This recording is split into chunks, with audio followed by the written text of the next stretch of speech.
I know I said I was gonna, stop doing these videos in the dark, in this garage or whatever have you, but I had to get this out, you know what I'm saying? I want to say happy belated birthday to my father. You raised me. Now I know what y'all gonna say. Langston 2092, you out of your mind. I thought you said that your father lived in New York and you've lived with him. I thought you said that your father participated in your life, and true indeed, that is true. I'm not gonna lie.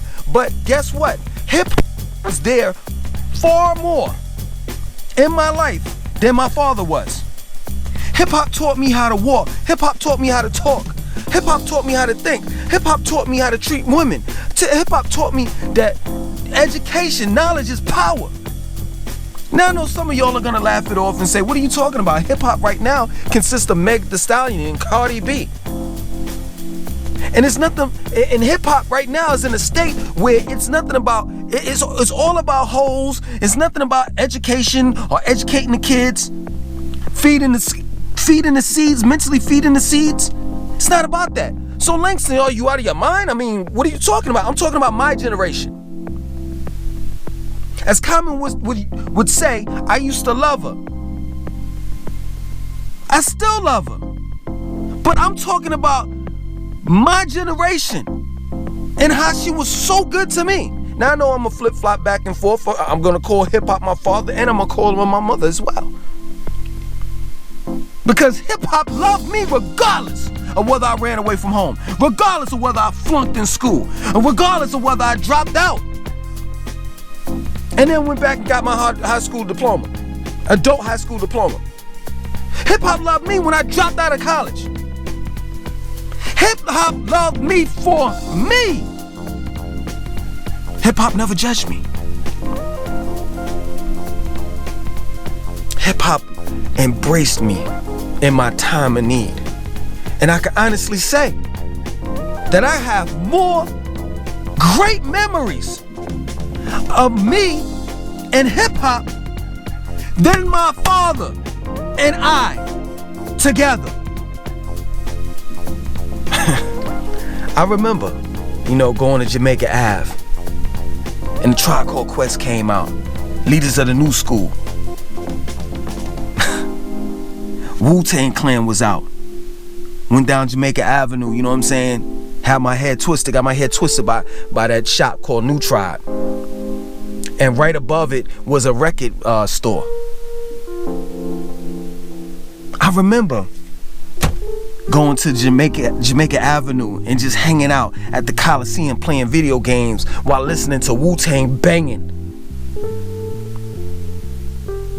They was banging Ice Cream because that summer Wu-Tang filmed Ice Cream on Jamaica Avenue and in the Coliseum. I remember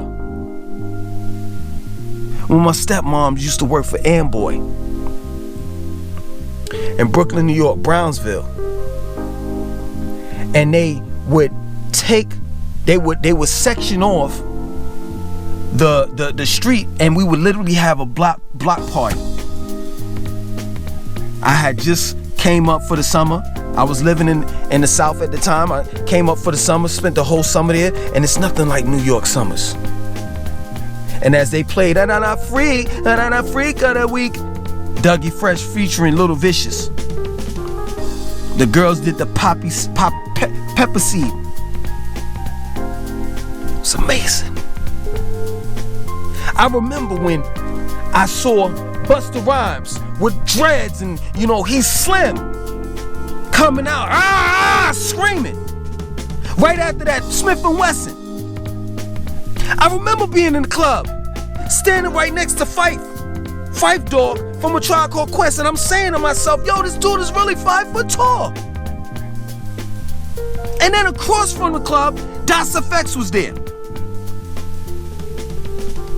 I remember New Year's Eve, getting tore up, shooting shotguns in the air, and listening to move back, mother. The Onyx is here. The Onyx is here. Back the F up. You better back the F up. Back the F up. Back the F up.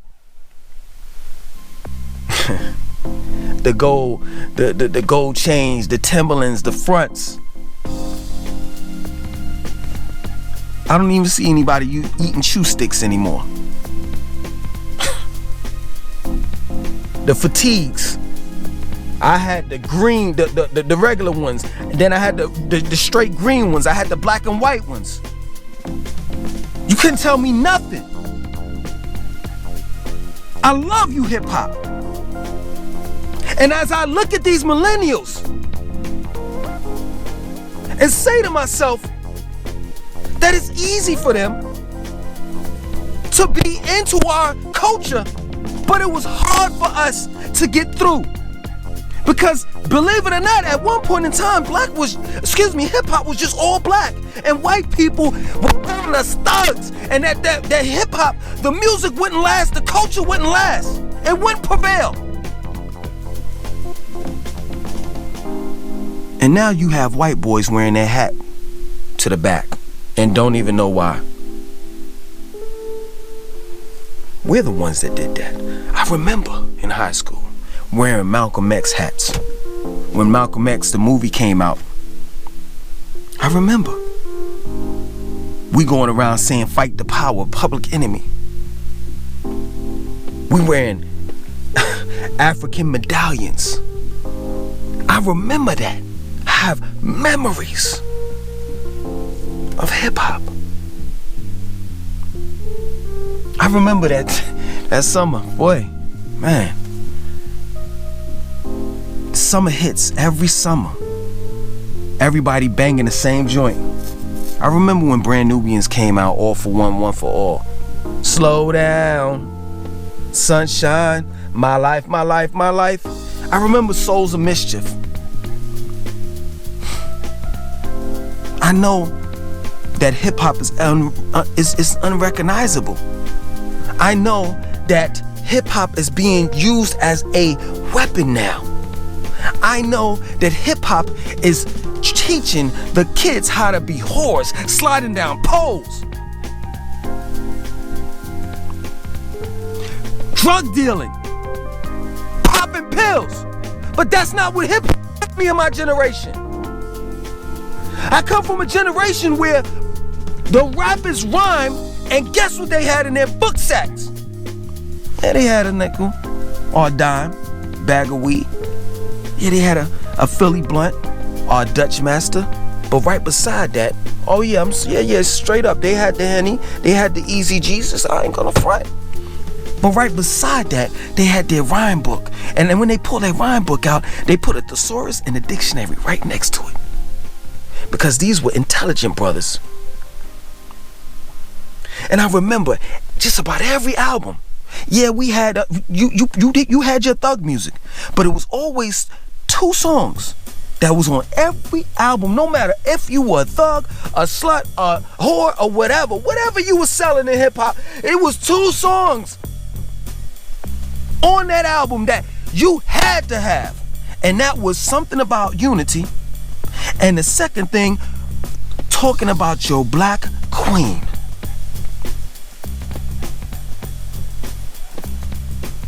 I know you're not used to Queen Latifah.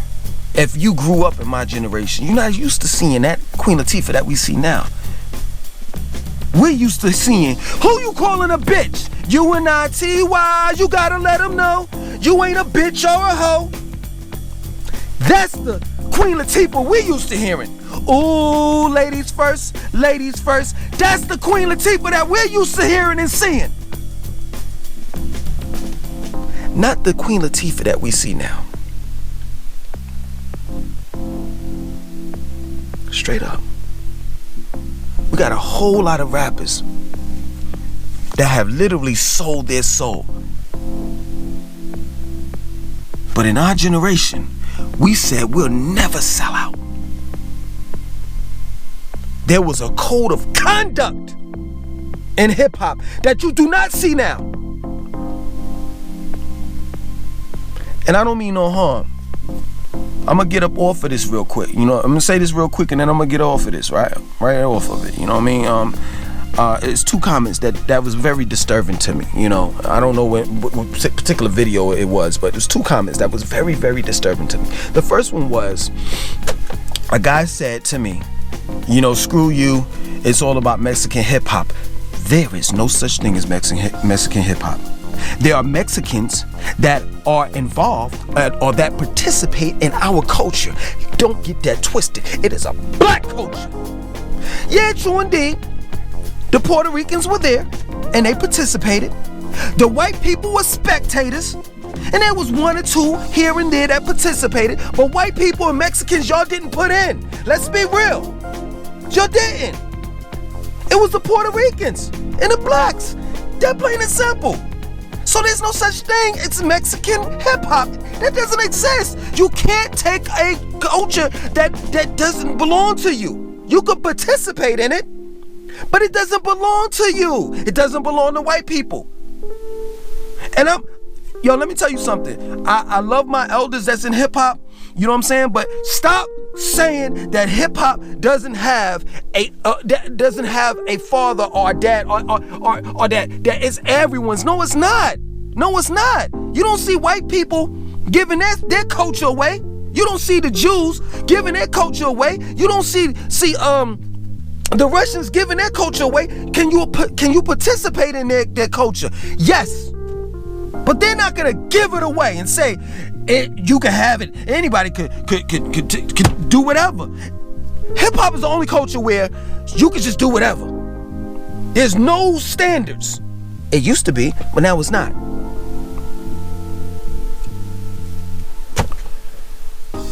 Second one is with this white dude.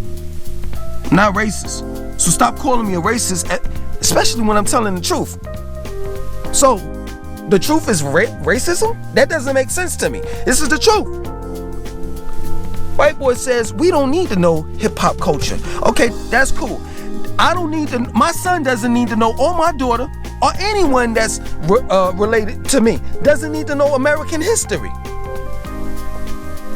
We don't need to know about Abraham Lincoln. We don't need to know about George Washington. We don't need to know none of that crap. Since you don't need to know about black history, because that's what hip hop is. When you go to the origins of hip hop, it is black history.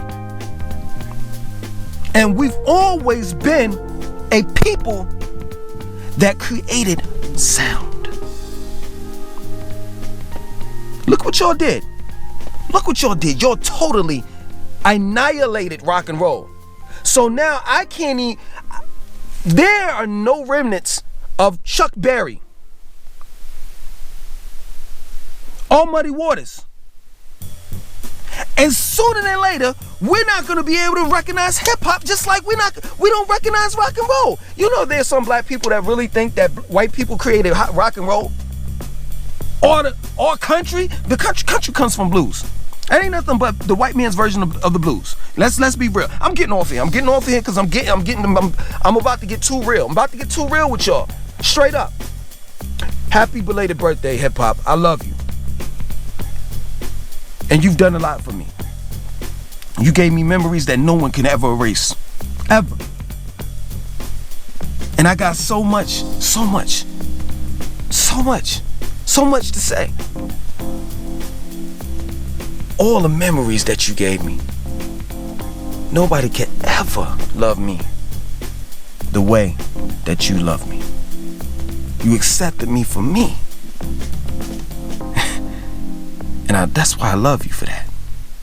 My name is Langston 2092. I want you to like, comment, subscribe, and definitely share this video.